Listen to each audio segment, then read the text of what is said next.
రే నాకు ముంత తీసురా. శంతరావు ఇంకా రాలేదా?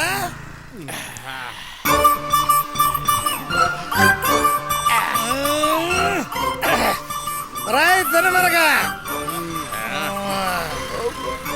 కరీంబీడి కట్టోడు తీసురా. బేగలిపి వచ్చాయి. రాయ్ కరీంబీడి కట్టేదిరా. ఇదే ఇక ఉండు టిప్పండ తీసుకో.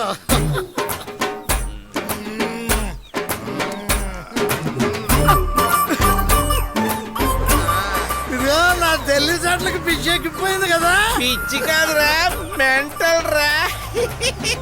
ఇట్లాంటి ఎదో బతుకు ఎన్నాళ్ళు బతుకుతారా? ఇకనైనా బుద్ధి మార్చుకో. ఆడు మాత్రం ఏడు చేస్తాడు రా. ఆ టిప్పుతోనే రేపు మళ్ళీ ఆడు ఎక్కడే పార్టీ చేసుకోవాలా? అరే నా కొడుకును చూడండి రా. తిరిగినన్నాళ్ళు బేవర్స్ కత్తి తీసినాడు. కత్తిలాంటి పిల్లని పట్టిస్తున్నాడు. ఎంకుడు ఒక్కతే కూతురు. రోజుకి 1000 రూపాయలు ఖర్చుకే ఇచ్చాడు. ఉద్యోగాలు అంత తేలిగ్గా రావురా. గవర్నమెంట్ వాళ్ళు నమ్ముకుంటే నిన్న మునిగిపోవడమే. ఒరే రోజుకి నా కొడుకు ఖర్చుకు 100 రూపాయలు ఇస్తున్నాడు. 100 ఏటనుకొస్తున్నారు ఏట? ఈడు కొడుకు ఉన్నాడు. తల్లిలాని నా కళ్ళు కొట్టు ముందు నా తల కొట్టేసినట్టు అయింది కదరా. నా కొడుకు కూడా నీ కొడుకు మళ్ళీ ఓ పెద్ద ఫిగర్కి లైన్ వేసి సైడ్ కొట్టి పెళ్లి చేసుకొని ఆడి మామగారి కారులోనే మళ్ళీ వచ్చి కలిసాడ్రా. కళ్ళు తల్లి మీద ఒట్టు. యారా బ్రేకా ఏడకెళ్ళొస్తున్నా? ఏమి లేదమ్మా, అలా బయటికి వెళ్ళానా పానీపూరి బండి కనిపించింది. 4 ప్లేట్లు పానీపూరి తిన్నాను. నూడిల్స్ బండి కనిపించింది. ఎలాగా కడుపు కాలి ఉంది కదా అని 3 ప్లేట్లు నూడిల్స్ తిన్నాను. ఇవన్నీ తింటే వేడి చేస్తుందని 4 కొబ్బరి మండలు తాగాను. ఆకలిగా ఉందని ఇంటికి వచ్చాను. అమ్మా ఆకలేస్తుంది, అన్నం పెట్టమ్మా. యారా బ్రేక్గా నీది కడుపా చెరువారా? వినబడింది గాని నానేడమ్మా. ఆయన దీనికి బయటికి పోయాళ్లే గాని నీకు తిండి పెడతా, లోపలికి బా. నడు.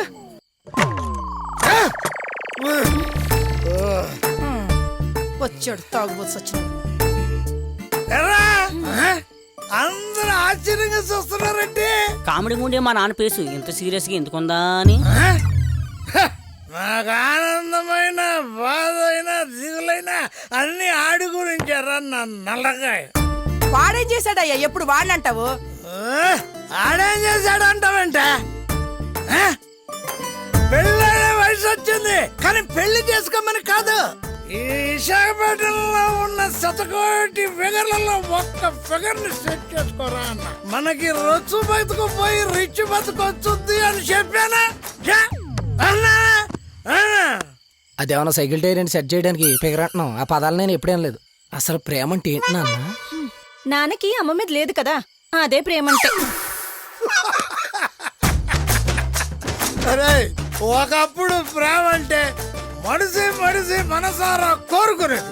కానీ ఇప్పుడు ప్రేమ అంటే 3 క్లబ్బులు, 2 పప్పులు, 2 సబ్బులు అంతే. నీ దృష్టిలో 2 నిబ్బులు. ఎదవగోలని ఎదవగోల. చిచ్చి ఇంత మాట అన్న తర్వాత నేను అన్నం తిన్నాను. అమ్మ ఫ్రూట్స్ ఏమైనా ఉంటాయి? అనే నేను కూడా వస్తున్నాను.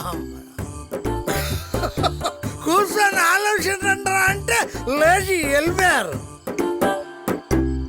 అయినా నా పిల్లం ఎదవకి బుద్ధి లేదు, నా కొడుకు ఎదవకి బుద్ధి లేదు, నా కూతురు ఎదవకి బుద్ధి లేదు, ఈ నల్లకాయ ఎదవకి అసలు ఏమీ లేదు. అందరూ పోయారు, మేము పోతాం.